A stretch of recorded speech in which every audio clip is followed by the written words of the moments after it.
Graça e paz, irmãos. Bem, prazer estar com vocês.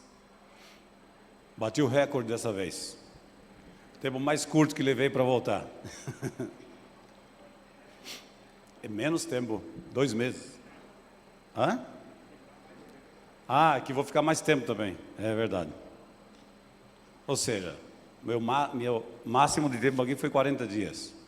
Nesses últimos anos, né? No começo, quando eu fui para o Paraguai, era 2 meses. Fiz uma reforma na casa dele, por isso que eu fiquei 2 meses.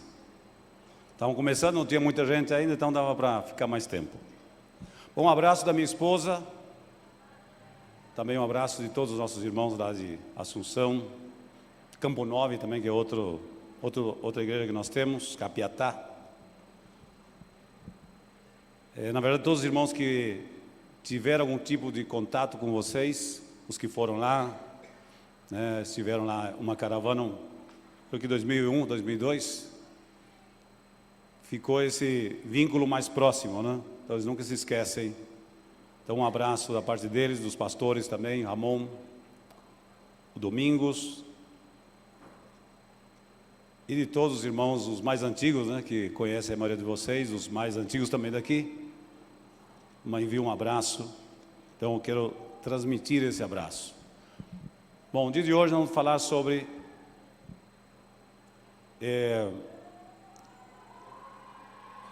a nossa missão, a nossa função como sacerdotes. Lembrando que todo aquele que nasceu de novo como diz o apóstolo Pedro, né? Também João, no Apocalipse, capítulo 1, somos reis e sacerdotes. Deus nos constituiu como reis e sacerdotes. E vamos falar das 3 missões de um sacerdote. Qual era a missão e qual é a missão atual dos novos reis e sacerdotes que estão postos, colocados sobre esta terra, que somos cada um de nós.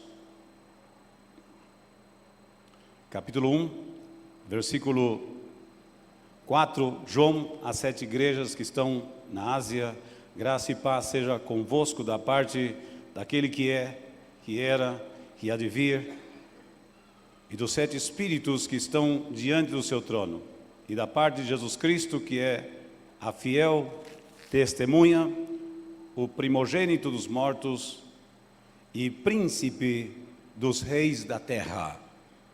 Quem são os reis da terra? Somos nós, ele é o nosso príncipe. Todo aquele que nasceu de novo é considerado como esses reis da terra.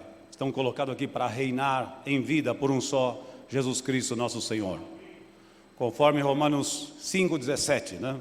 Muito mais reinarão em vida aqueles que foram, obviamente, alcançados por esta graça, receberam o dom da justiça para reinar em vida por um só Jesus Cristo, nosso Senhor. Versículo 6. Aquele que nos ama. Engraçado. Isso Paulo diz, aquele que nos amou. Aquele que nos ama. E em seu sangue nos lavou dos nossos pecados e nos fez reis e sacerdotes para Deus e seu Pai. A Ele glória e poder para todos sempre. Amém. Porque nós somos reis e sacerdotes. Como reis devemos governar sobre a carne, devemos governar sobre o pecado, devemos governar sobre o diabo, sobre os demônios, devemos governar sobre os nossos próprios instintos naturais, devemos governar sobre tudo aquilo que Deus, obviamente, à medida que nós alcancemos esse nível de autoridade. O nosso nível de autoridade está baseado especialmente no nível de submissão. Quanto maior for a nossa submissão, maior será a nossa autoridade para reinar em vida por Jesus Cristo. Então tudo se encontra aí, submissão. Porque Jesus tinha toda a autoridade, porque ele era 100% submisso ao Pai. Não fazia nada que ao Pai viesse a desagradar, senão que ele buscava sempre com prazer dar alegria e gozo ao coração do Pai. Essa era a missão de vida de Jesus até a morte, e morte de cruz. Não importava o sacrifício, importava a obediência, sobretudo, a submissão ao Pai. Então essa submissão é a que nós devemos crescer nela, para poder alcançarmos níveis mais elevados de autoridade. Quanto maior for o teu nível de submissão a Deus, maior será o teu grau de autoridade nessa terra. Portanto, quem não se submete a Deus, quem não obedece a Deus, não tem nenhuma autoridade. Pode ter o título que for, só é o título. Os 7 filhos de Seva, né? Que ordenamos em nome de Jesus, a quem Paulo prega, que saias dele. Conheço Jesus e bem sei quem é Paulo. E vocês quem são? E já sabem o que aconteceu, né? Saíram feridos e quase nus, pelo fato de não terem autoridade, porque não tinham nenhum compromisso, nem sequer conheciam. Então, se você não conhece, obviamente, ainda que você conheça só aqui, tampouco serve. Os demônios sabem muito bem quem obedece a Deus. Então, eles não têm por que obedecer a quem não obedece a Deus. Então, como sacerdotes, nós temos três missões, sim, especiais a cumprir nessa terra. A primeira é a adoração. O sacerdote está colocado para adorar a Deus, expressar seu amor, sua devoção, sua entrega a esse Rei dos Reis e Senhor dos Senhores.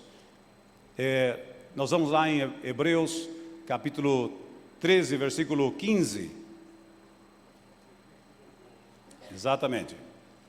Portanto, ofereçamos sempre por ele a Deus sacrifício de louvor, isto é, fruto dos lábios que confessam o seu nome. Então, como sacerdotes, temos a missão nessa terra de adorar a Deus. Estamos colocados aqui, a nossa primeira missão é a adoração.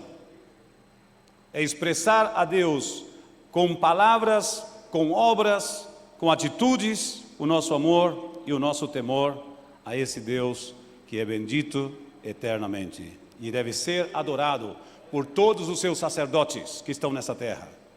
Fomos constituídos nesta terra por Deus para adorá-lo em espírito e em verdade. Então, a primeira missão de um sacerdote é a adoração.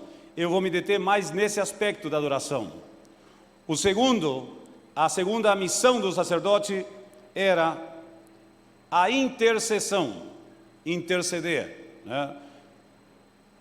Se colocar diante de Deus a favor do povo, clamar a Deus. Então nós estamos nessa terra e vamos a 1 Timóteo capítulo 2, versículo 1. A nossa segunda missão como sacerdotes é interceder diariamente, todos os dias.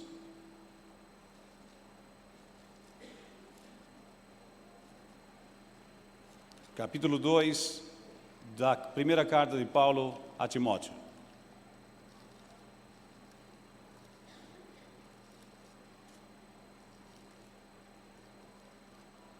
Versículo 1. Admoesto-te, pois antes de tudo, que se façam deprecações, orações, intercessões e ações de graças por todos os homens, pelos reis e por todos os que estão em eminência, para que tenhamos uma vida quieta e sossegada, em toda a piedade e honestidade, porque isto é bom e agradável diante de Deus, nosso Salvador, que quer que todos os homens se salvem e venham ao conhecimento da verdade, porque há um só Deus e um só mediador entre Deus e os homens, Jesus Cristo, homem. Admoesto, te exorto, a que você interceda, faça deprecações, súplicas por todos os homens. Você orou por alguém hoje, intercedeu por alguém hoje? Deve ser para nós isso um hábito de vida, diariamente. Não só porque nós somos pastores, porque somos líderes. Não importa o lugar que nós ocupemos, o fato de sermos sacerdotes nos coloca sobre nós a responsabilidade de interceder. De clamar diante de Deus. O que é intercessão? É colocar-se diante de Deus a favor dos homens. E é tão importante, necessária a intercessão, que nós vamos ver que a intercessão, ela pode salvar vidas, inclusive de morrer prematuramente. Vou dar um exemplo para vocês, bem rápido, não temos muito tempo. Lucas capítulo 13, versículo 1. Esse é um dos exemplos mais clássicos que nós temos aqui no Novo Testamento sobre intercessão. Naquele mesmo tempo, versículo 1, estavam presentes ali alguns que lhe falavam dos galileus cujo sangue Pilatos misturara com os seus sacrifícios. E respondendo Jesus disse-lhes: cuidais vós que estes galileus foram mais pecadores do que todos os galileus, por terem padecido tais coisas? Não, eles não eram mais culpáveis. Eles não morreram porque eram mais pecadores. Não, vos digo, antes, se vos não arrependerdes, todos de igual modo perecereis. E aqueles 18 sobre os quais caiu a torre de Siloé e os matou, cuidais que foram mais culpados que todos quantos homens habitavam em Jerusalém? Não eram mais culpáveis. Não vos digo, antes, se vos não arrependerdes, todos de igual modo perecereis. Então eles não morreram porque eram mais pecadores. Então por que eles morreram? Vamos ver a explicação de Jesus contando a parábola da figueira plantada em uma vinha. Dizia esta parábola: um certo homem tinha uma figueira plantada em sua vinha e foi procurar nela fruto, e não o achando, disse ao vinhateiro. O vinhateiro era o que cuidava, o intercessor: eis que 3 anos venho procurar fruto nesta figueira e não acho. Corta, porque ela ocupa ainda a terra inutilmente. E respondendo ele, disse-lhe: Senhor, deixa este ano, até que eu a escave e a esterque, e se der fruto, ficará, e se não, depois a mandarás cortar. Aqui o intercessor é como se chama? O vinhateiro. Que é o vinhateiro que cuidava da vinha. Nós somos sacerdotes, estamos colocados nessa terra para cuidar das almas, que não se perdam, que não sejam condenadas, e a nossa intercessão tem muito a ver com isso. Primeiro ponto, porque eles morreram uns e outros não, porque não se arrependeram a tempo, não foi porque eram mais pecadores. Sim? Não se arrependeram a tempo. Lembremos que o arrependimento é o primeiro mandamento de Deus para todos os homens. E o Evangelho deve ser anunciado desta forma: arrependei-vos, é o primeiro mandamento. E o segundo, e crede no Evangelho.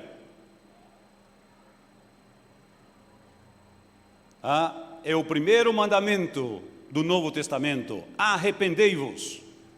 Por que eles morreram, esses 18, os outros não? Porque eles não se arrependeram a tempo. A tempo. Quando as pessoas creem que porque não acontece nada com elas, nenhum juízo, é porque não vai acontecer nada, porque Deus simplesmente vai deixar passar. E na verdade não é assim.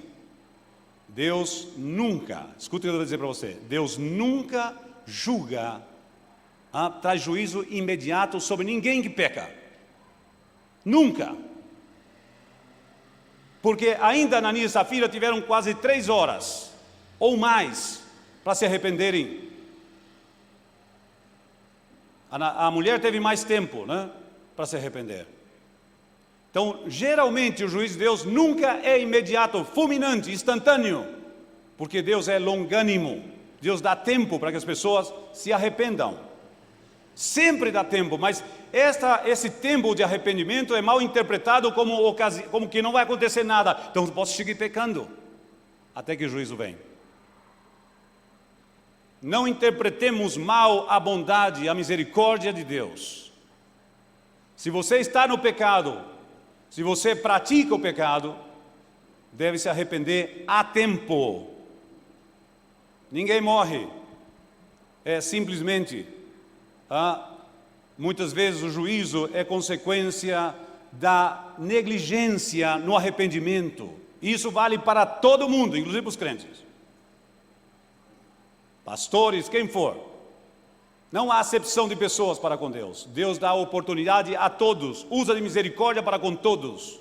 Mas, obviamente, há um tempo de arrependimento. Então, Jesus está explicando aí, e que eles não morreram, não era porque eram mais pecadores, mas porque não se arrependeram, por falta de arrependimento. A primeira razão por que eles morreram, e os outros não. A segunda razão, por que eles morreram e outros não, porque não havia intercessores. Não havia intercessores. Ezequiel 22, né? Busquei um que tivesse, uma pessoa. Vamos lá, Ezequiel. Esse é um dos textos tremendos que eu encontro sobre intercessão, ou melhor dizendo, não ausência de um intercessor.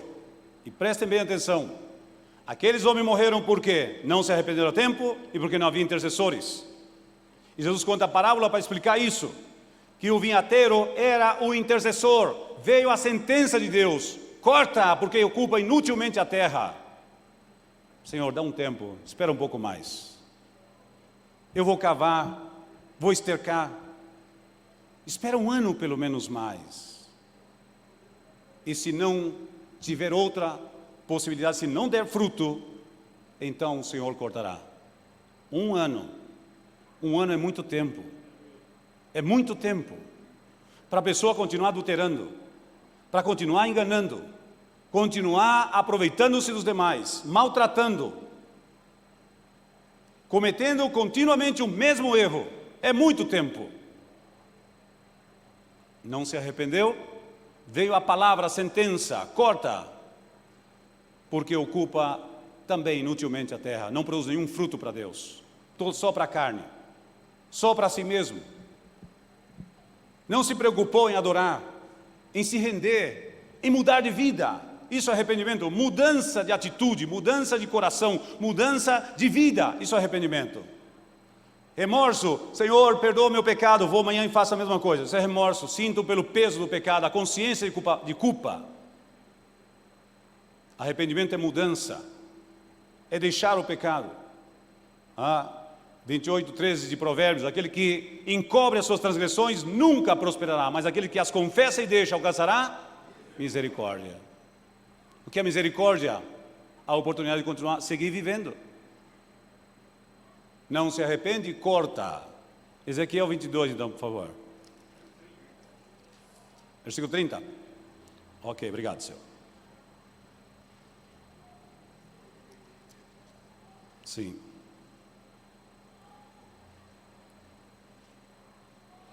Eu vou voltar um versículo só para mostrar para vocês uma coisa. Qual era a atitude desse povo de quem Deus estava falando? Vejam isso. Versículo 29. O povo da terra oprimem gravemente e andam roubando e fazem violência ao aflito e ao necessitado e ao estrangeiro oprimem sem razão. Essa era a condição deles. Ou seja, pecavam deliberadamente, sem nenhum constrangimento. Nenhum constrangimento.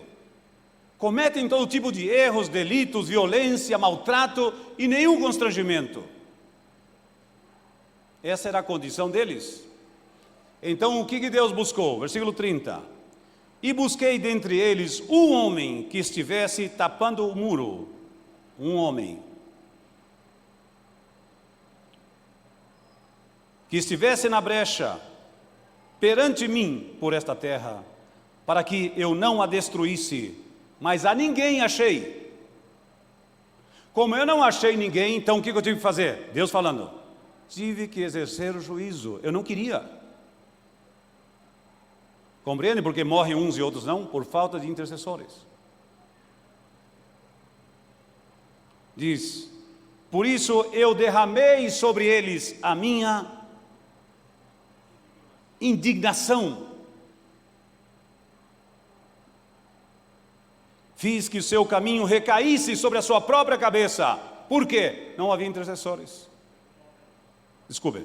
Derramei sobre eles a minha indignação, com o fogo do meu furor os consumi. Fiz que o seu caminho recaísse sobre a sua cabeça, diz o Senhor Jeová.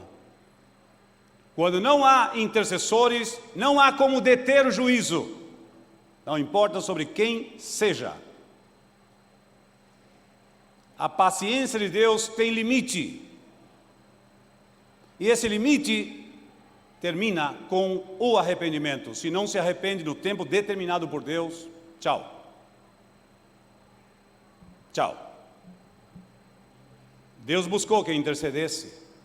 Ele teve que trazer juízo, indignação e fogo da sua...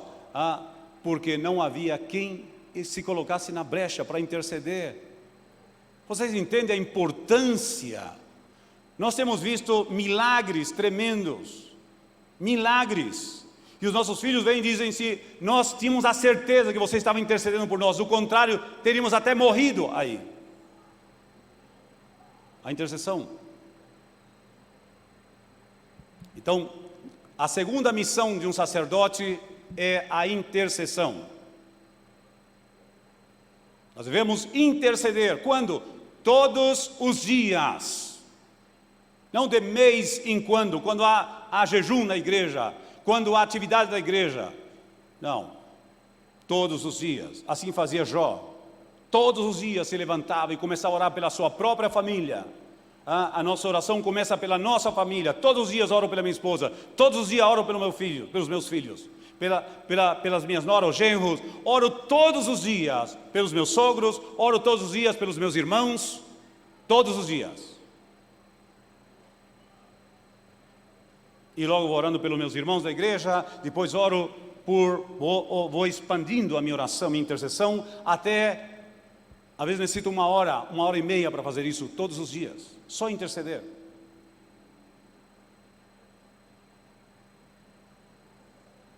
A terceira missão do sacerdote. Nós vamos ao livro de Malaquias, capítulo 2, desculpem. Capítulo 2.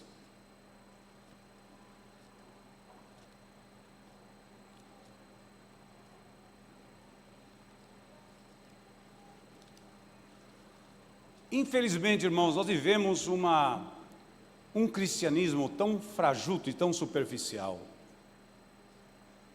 Essa canção que nós cantamos hoje, tão profunda e tão tremenda, infelizmente, não é realidade para a maioria das pessoas que professam o nome de Cristo.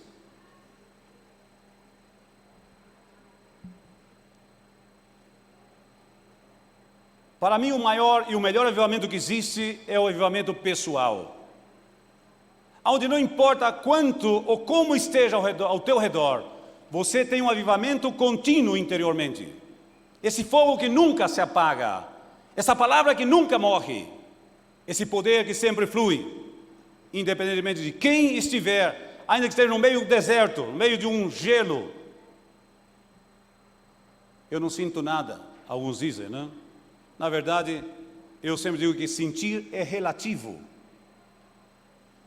Tá? Nós temos que diferenciar duas coisas. A presença de Deus pelo Espírito em nós, isso é fato consumado. Se nascemos de novo, Ele mora em nós, habita em nós, está conosco 24 horas diariamente, todos os dias da nossa vida. Como Ele mesmo disse, não vos deixarei órfãos. Nunca seremos órfãos porque Ele está em nós. E a outra coisa é a presença manifesta de Deus. São duas coisas totalmente distintas, diferentes. Uma coisa é a presença de Deus em nós pelo Espírito. Eu não preciso chamar Espírito, vem. Onde você foi? Se Ele habita em mim, para onde Ele foi? Esses tipos de modismo que a gente encontra por certas ministrações por aí, que temos que imitar, eu sinceramente digo, me dói o coração quando eu vejo alguém pedindo que o Espírito Santo venha. Quer dizer que ele não está então? Porque eu não sinto. Ele não está porque eu não sinto. Nós confundimos a presença do Espírito em nós, que é real, diariamente. Eu não preciso para ele pedir para ele vir, a menos que eu nunca nasci de novo. Ele habita em mim. Ele mora em todo aquele que nasceu de novo. E outra coisa é a presença manifesta de Deus. Disso eu vou falar sobre adoração, que é o que faz com que haja essa presença manifesta, que é o que faz você sentir essa glória, esse poder, essa manifestação, os dons espirituais. Isso vem como consequência da presença manifesta de Deus, do fluir do Espírito Santo, do ser cheios do Espírito Santo. Você não pode ser cheio se você não tem. O primeiro passo na vida cristã é ter o Espírito Santo. O segundo é ser cheio dele. O terceiro é ser guiado por ele. O quarto é ser pleno, ou a plenitude do Espírito em nossas vidas. São 4 coisas diferentes, distintas. Nós precisamos entender que uma coisa é ter o Espírito e outra coisa é ter a manifestação do Espírito. É diferente. 2 coisas diferentes. Nós temos que entender. Ninguém não houve nenhuma manifestação, o Espírito não teve. Então, temos que parar dessas invocações, né? Vem Espírito Santo, vem sobre nós, né? Me dá até alergia esse tipo de ministração, né? Porque é uma contradição à palavra de uma forma tão terrível, é uma afronta ao Espírito. Se Ele está em nós e está para sempre, como diz Jesus, como eu vou chamá-lo? Agora, uma coisa é que eu esteja passando por um deserto, que não sinta essa presença, essa manifestação, é outra coisa diferente. Então o que eu preciso? Você me encher do Espírito Santo, porque quando você é cheio do Espírito Santo, é onde você entra nesse nível de manifestação, de plenitude, de ser cheio, e aí você começa a fluir em línguas, fluir em profecia, fluir em diferentes dons, conforme a necessidade, como diz o apóstolo Paulo, né? Que a manifestação do Espírito é para aquilo que for útil. Então, obviamente, são coisas diferentes. Ainda quando passei pelo deserto, jamais duvidei, jamais, que Deus me tinha deixado. Por mais que eu não sentia, eu sabia que Deus tinha deixado as minhas emoções, não o meu espírito. E que eu tinha que aprender a viver por fé, independentemente dos sentidos. Andar por fé. Como diz Paulo em 2 Coríntios 5, 7, né? Por fé, 17, 5, 7. Por fé andamos e não por vista. Por fé andamos e não por vista. Eu estou muito mais preocupado em adorar a Deus que senti-lo. Para mim, senti-lo é irrelevante. Crer nele, fazer aquilo que ele quer é mais importante do que qualquer coisa. Se eu não sinto, não muda nada. Foi uma das primeiras lições que Deus me ensinou. Viver por fé, não pelos sentimentos. Nunca duvidar daquilo que a palavra diz. A palavra é a constituição do reino de Deus. A palavra é a carta magna do reino de Deus. O que ela diz é verdade absoluta e jamais duvidarei dela, nem irei contra ela. Só porque alguns ministradores por aí começam essa onda, né? Essa onda de vem, vai, né? Quando deveríamos crer na palavra. Ele habita em nós e em todo aquele que nasceu de novo. Agora, o que nós precisamos é a manifestação. É outra coisa muito diferente. A manifestação faz com que você sinta o poder e a glória. Faz com que você experimente os dons espirituais fluindo através de ti. Os cânticos proféticos e demais.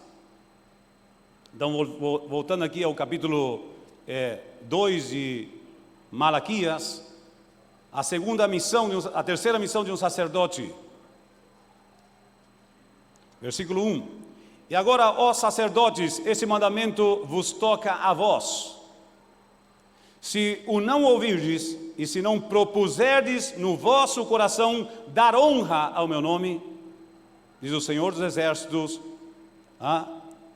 enviarei a maldição sobre vós e amaldiçoarei as vossas bênçãos. Sabe o que é isso? Deus diz: vou amaldiçoar as bênçãos de vocês. Como é isso? Há muitas bênçãos que se convertem em maldições.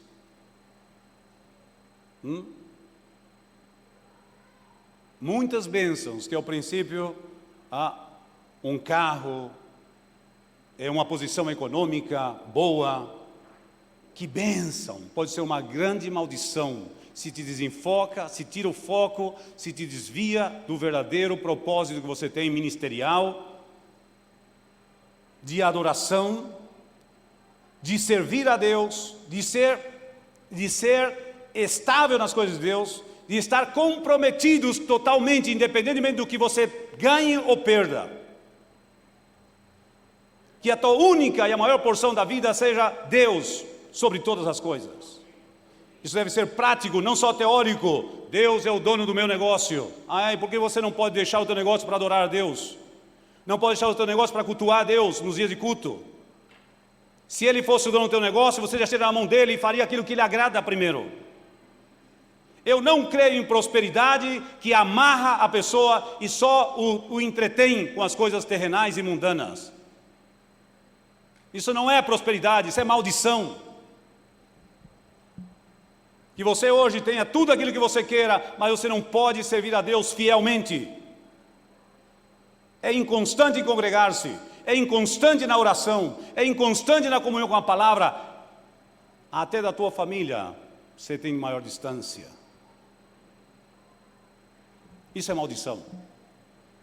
Se vocês não me honrarem de coração, não propuserem no coração me honrar, eu vou amaldiçoar as suas bênçãos.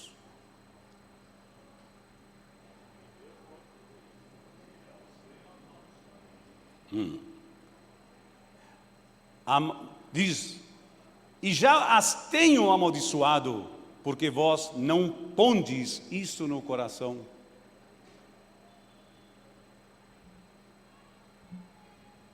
Eu sempre disse, desde o começo, né,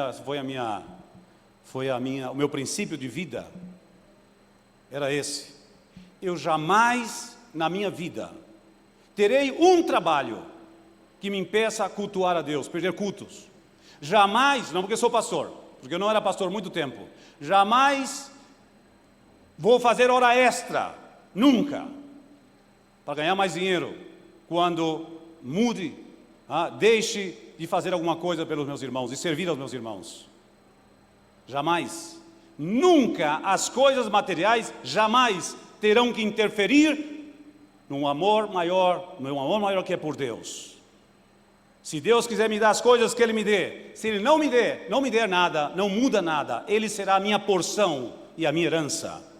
Será sempre o mais importante para mim, essa é a minha regra de vida, não importa. E enquanto eu adoro, enquanto eu sirvo, só aumenta. Eu não me preocupo com isso. Aí é bênção, por quê? Ele está primeiro. Essa história que eu amo a Deus, mas não posso cultuar a Deus porque tenho que... não digo, há pessoas, obviamente, que de semana tem turnos, que tem que cumprir. Alguns trabalham longe, não podem chegar. Perfeitamente entendo isso. Mas não entendo pessoas que podendo estar aqui cultuando a Deus, estão nas suas casas, ou estão vendo televisão, ou jogo de futebol, ou estão no shopping. Isso eu não posso entender, nunca entenderei isso. De uma pessoa que diz que ama a Deus, chega do trabalho cansado e vai dormir. Eu sempre cheguei cansado no meu trabalho, tomo banho e saio, faço o que devo fazer. Não me interessa, estou cansado, sim, estou cansado de ganhar dinheiro. Cansado para ganhar dinheiro, para servir a Mamon. Mamon tem o meu domínio sobre minha vida. Por quê? Porque ele é quem dita as regras, não é Deus. Tenho que obedecer a Mamon, porque Mamon me chama, porque é um negócio que eu tenho que fazer hoje, sem falta. Lembra que Jesus disse, quando era ainda adolescente, me toca a mim cuidar dos negócios do meu Pai, não os meus. Nós temos que entender de prioridades, não na língua, não no sermão, na mensagem, mas na vida. É muito fácil falar, não é fácil fazer. Isso demanda de nós devoção, amor incondicional, renúncia. Vou fazer uma pergunta: quanto você pressupõe que ama a Deus? Vou responder: tanto quanto possa renunciar por Ele. Tanto quanto possa renunciar por Ele. Esse é o nível de amor que você tem para Ele. Não te engane.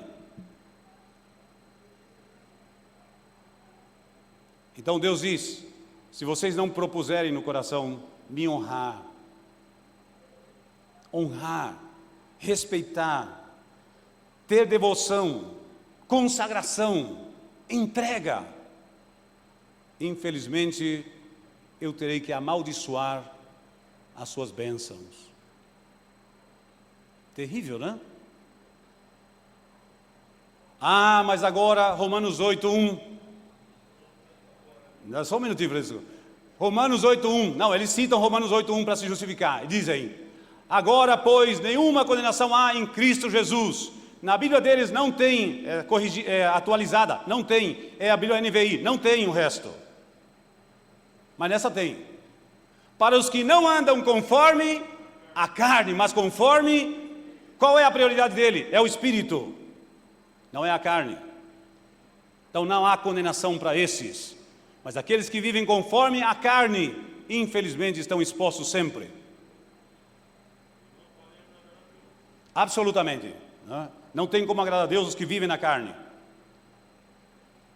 Então, continuando aqui. Eis que vos corromperei a semente. Continua no capítulo 2, 3 de Malaquias. E espalharei esterco sobre os vossos rostos. O esterco das vossas festas, e com ele sereis tirados, jogados com estercos. Porque era assim, né? O esterco dos animais eram jogados fora e queimado.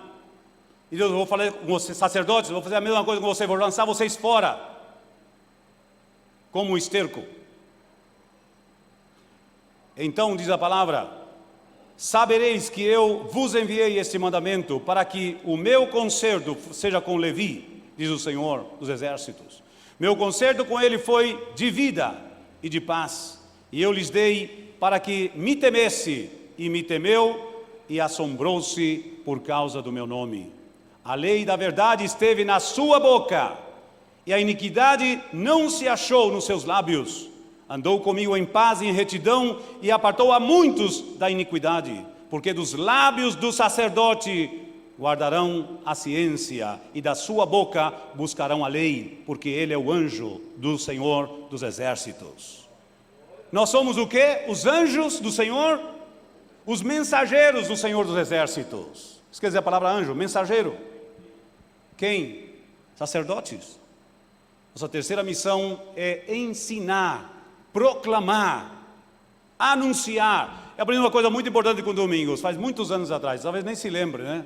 Ele aprendeu também isso. Lembra, Francisco?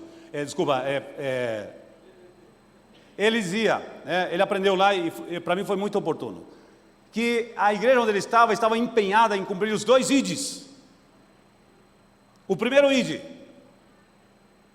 Marcos 16, versículo 15: portanto, ide por todo o mundo e pregai o evangelho a toda criatura.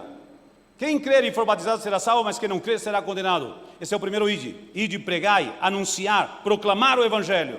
O segundo ide, Mateus 28, 19: portanto, ide e fazei discípulos de todas as nações, batizando-as em nome do Pai, do Filho e do Espírito Santo, e ensinando-as todas as coisas que eu vos tenho ordenado. E assim estarei convosco todos os dias até o fim dos séculos. 2 ides. Primeiro ide e pregai o evangelho. A missão dos sacerdotes: ir e proclamar o evangelho, anunciar. O povo busca a palavra da boca do sacerdote. Nossa terceira missão está associada com proclamar o evangelho. E esse ide está dividido em 2 partes: ide e pregai, ide e ensinai. Fazei discípulos. Proclamar e ensinar. Então essas são as 3 funções fundamentais de um sacerdote. Agora, eu vou me deter no primeiro aspecto.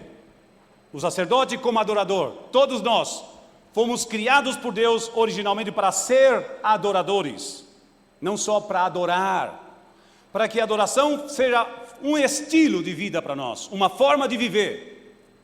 Não só um momento lindo de louvor e de adoração, mas que seja para nós uma forma de vida. O Pai está buscando adoradores que assim o adorem. João capítulo 4, versículo 23.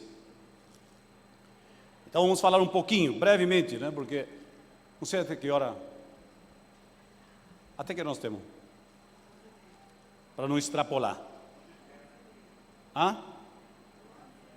11h30. Tenho 10 minutos então para condensar, recondensar.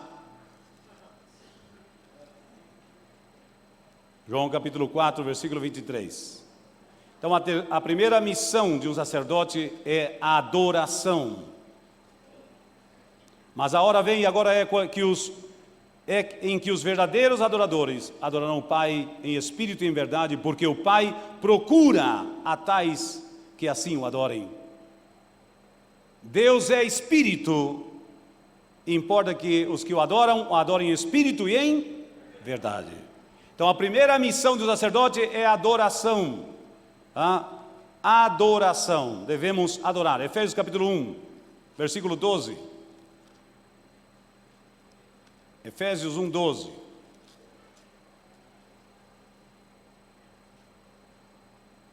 Temos que ler o 11 e o 12. Nele digo, em quem também fomos feitos herança, havendo sido predestinados conforme o propósito daquele que faz todas as coisas segundo o desígnio ou conselho da sua vontade, com o fim de sermos para louvor da sua glória, nós, os que primeiramente esperamos em Cristo. A fim fala do propósito. Há muitos que dizem, a adoração, quando o homem caiu, esse já não foi mais o primeiro propósito de Deus. Mentira. Se assim o fosse, Deus não continuaria buscando adoradores. Nunca mudou o propósito de Deus. Pode ter simplesmente passado um pouco mais, sido adiado, mas nunca muda. Ele continua buscando adoradores que o adorem em espírito e em verdade. Nós fomos criados, nós funcionamos, fomos feitos por Deus para funcionar com adoração. Quando adoramos, Deus nos dá o que é nosso. Naturalmente a terra produz aquilo que nós precisamos quando adoramos a Deus. Salmo 67.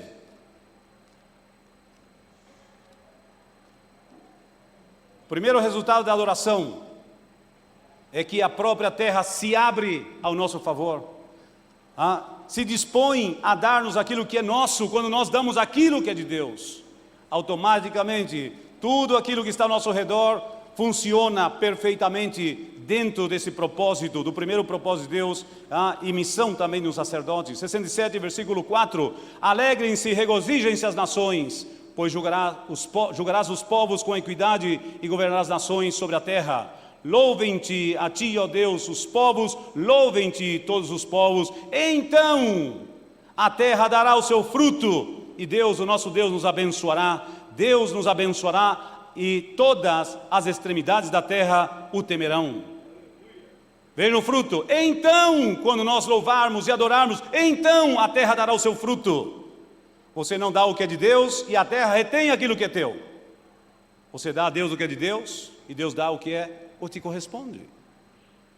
O segundo fruto, ou segundo benefício que temos por ser adoradores, Efésios capítulo 5, versículo 18 e 19, não vos embriagueis com vinho no qual há dissolução, antes bem, sede cheios do Espírito Santo, falando entre vós com salmos, hinos e cânticos espirituais, cantando e salmodiando o Senhor com graça em vossos corações.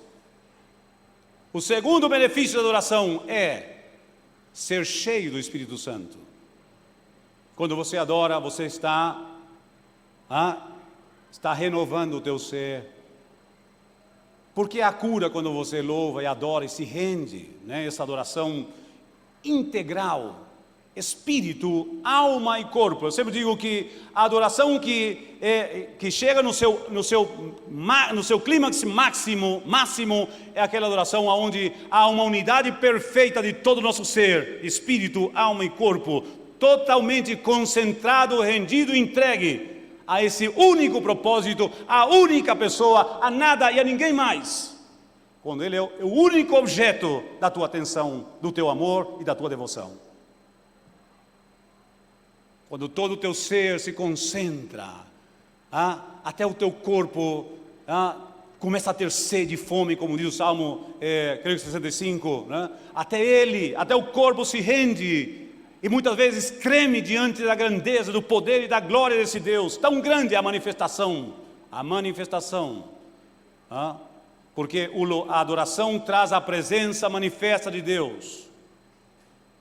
Então, o segundo benefício, falando de vós com salmos, o que são salmos? A palavra de Deus cantada ou recitada. Hinos.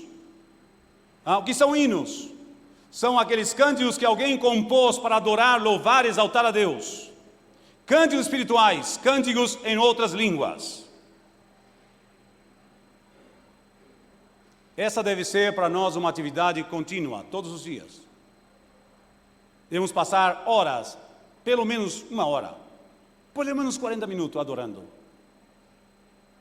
Com salmos, com hinos e com cânticos espirituais. E logo de terminar esse momento, continuamos cantando e salmodiando ao Senhor, aonde? Em nossos corações. Temos que dar um tempo de qualidade para Deus, um tempo específico para Deus. É Ele o centro, é Ele tudo, não importa nada mais, nem ninguém mais que Ele. Quando nós assim o fazemos, nós estamos dando a Deus a glória, a honra, o louvor que é devido ao seu nome. Simplesmente estamos fazendo aquilo para o qual fomos criados. Não há nenhum mérito nisso. Nenhum mérito. Simplesmente estou fazendo aquilo para o qual fui criado por Deus, de novo em Cristo Jesus, para adorá-lo como sacerdote. O Senhor deve estar muito contente comigo, porque passei 2 horas, ainda que passe 6. Você foi criado para isso? É uma vez que se esse púlpito pudesse falar, eu estou cumprindo muito bem esse papel de poder apoiar a Bíblia aqui em cima. Você foi feito para isso? Que mérito há nisso? Você simplesmente está cumprindo um propósito. O que é propósito? Razão pela qual alguém ou alguma coisa é criado ou feito. Isso é propósito.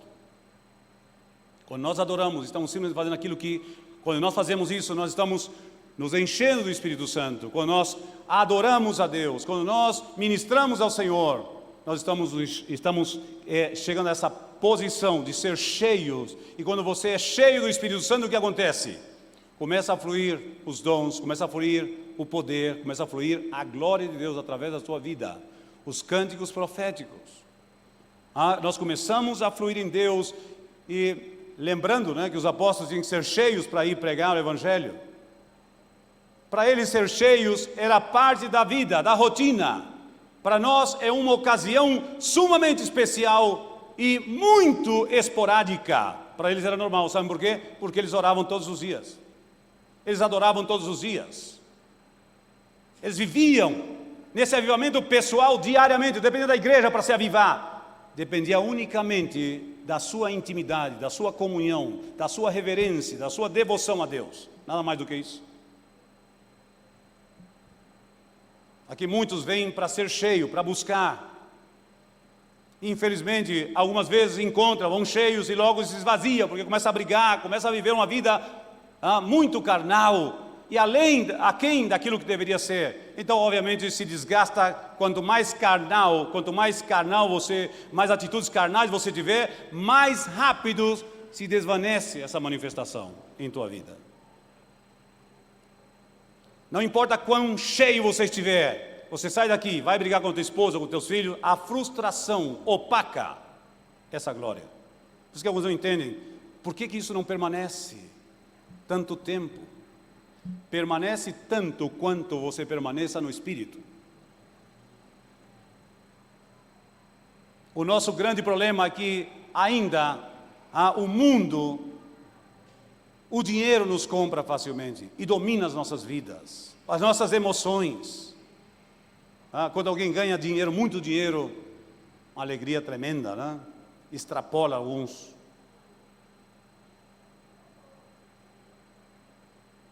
O que o dinheiro tem para acrescentar em nossas vidas? Somente aquilo para o qual para cobrir as nossas necessidades, para isso precisamos de dinheiro, nada mais.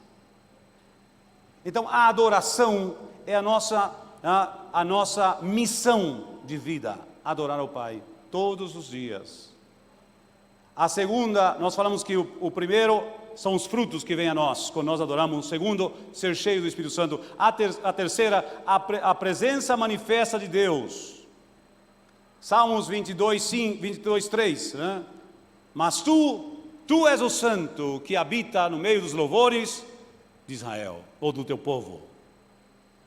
Então nós confundimos muitas vezes a presença de Deus em nós pelo Espírito com a presença manifesta de Deus. Quando você começa a adorar a Deus, quando você começa a se concentrar e se entregar, a se render totalmente, você entra num nível de poder, de comunhão, onde a presença de Deus se manifesta, a glória, o Shekinah de Deus se revela, se manifesta no nosso meio. Quando nós adoramos, tudo o que Deus quer é a nossa atenção. Não quer o nosso dinheiro tanto quanto nos quer a nós.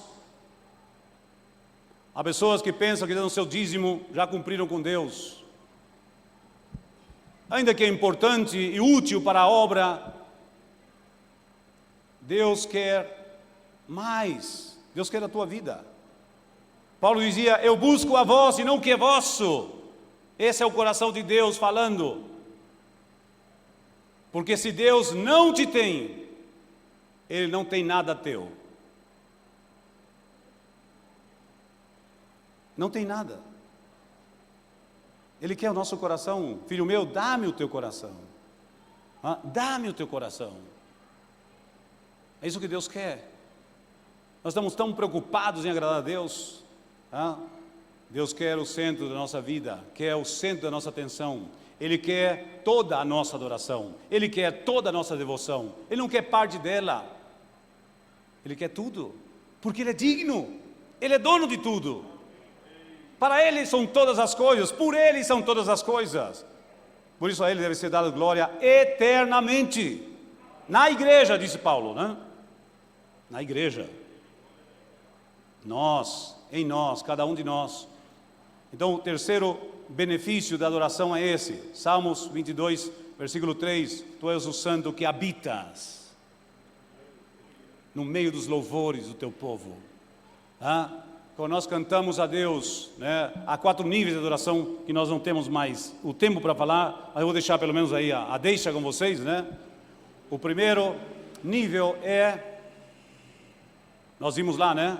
Cantar a Deus com hinos. Ou com salmos, né? Salmos primeiro.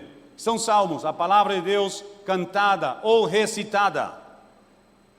Eu passo mais tempo adorando a Deus, recitando, usando os salmos, recitando-os a Deus, do que com louvor, porque claro, nós temos louvor todos os dias, ou culto todos os dias. Proclamamos, declaramos os salmos. Creio que é o Salmos número 8, ele diz isso, né? Que nós devemos expressar a Deus, né? Louvar a Deus, exaltar, preparar nosso coração a Deus, cantar e salmodiar com toda a nossa alma. Cantar e salmodiar. Aqui nós cantamos, em casa salmodiamos. Então o primeiro nível é o louvor. Quando você canta com cânticos mais rápidos ou lentos, né? Depois passa por cânticos mais lentos, isso é louvor, né? É cantar esses cânticos que foram hinos, que foram ensinados. O segundo nível na adoração, esse é o primeiro nível, quando nós cantamos as músicas, né, os cânticos mais rápidos e os mais lentos, com ritmo mais acelerado e com ritmo mais lento. Os dois são louvor. São cânticos com entendimento. Porque nós aprendemos esses cânticos, né? Lemos aqui e cantamos. Esse é o primeiro nível. O segundo nível de adoração são os cânticos espontâneos, né? Que é quando nós cantamos um cântico novo ao Senhor. O que é um cântico novo? Aquilo que flui de nós.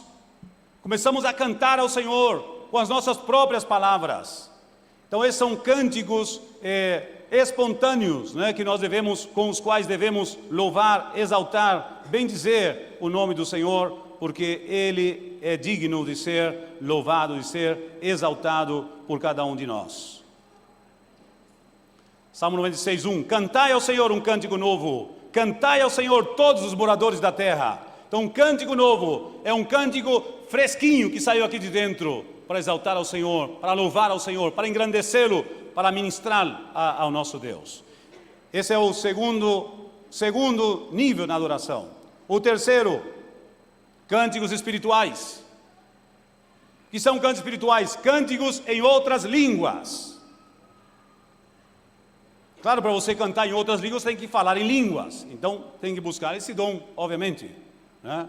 Buscar esse dom para edificar a sua vida pessoal, espiritual, para carregar as suas baterias espirituais, para falar de mistérios, coisas que ainda não foram reveladas por Deus, mas que serão em seu devido tempo, para ministrar ao Senhor, como diz a palavra, que quando eles foram cheios do Espírito Santo, capítulo 10 de Atos, eles falavam em línguas e magnificavam a Deus, para magnificá-lo em outras línguas. É muito interessante, a maioria das vezes que nós começamos a fluir em línguas, a interpretação é um cântico de adoração a Deus, sempre, quase sempre, porque tem a ver com Ele. Então o terceiro nível é cânticos espirituais. Eu sei que não é uma prática muito comum em nossas igrejas, né? O quarto nível, cânticos proféticos. Cânticos proféticos. Esse é o quarto nível da adoração, quando você começa a profetizar através do cântico. Bom, eu gostaria de convidar o Gilmar. Vamos ministrar brevemente, porque não queremos abusar do tempo dos irmãos, mas já vou agradecendo aos irmãos pela oportunidade. Para mim foi um prazer poder estar com vocês. Oramos sempre por vocês, como tenho certeza que muitos de vocês oram por nós, e agradecemos as orações de vocês. Espero que Deus encontre aqui muitos adoradores, não só membros dessa igreja, mas adoradores, que estejam comprometidos em amá-lo e adorá-lo com todo o seu coração, com toda a sua alma, com todo o seu ser, né? A adoração máxima é a adoração plena, espírito, alma e corpo. Espírito, com todo o teu coração, alma, tua mente, teus sentimentos, e também a tua vontade deliberada para adorá-lo, e com o teu corpo submisso, rendido, mãos levantadas, aplausos, ajoelhados. Isso é adorar a Deus com o teu corpo.